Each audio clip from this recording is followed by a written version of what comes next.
करमत नव्हतं म्हणून म्हणलं धरणावर मासे पकडा जावं.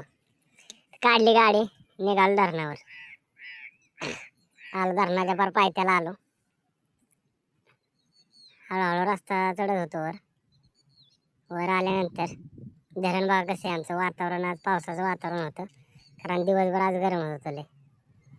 धरणावर आल्यानंतर गाडी लावली, खाली उतरलो की पार आलो खाली आलो की एक कार्यकर्ता बसला माशाला.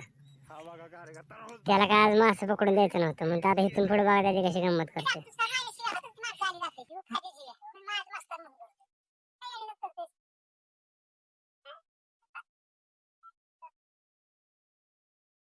आज बघा आम्ही धरणावर आलो आहे, तर एक व्यक्ती तर रोज माशाला येते, रोज एक दिवस खाला नाही.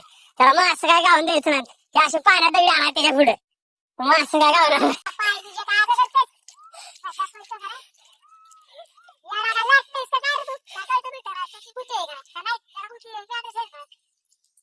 बघा गडी कसा येते बघा गडी.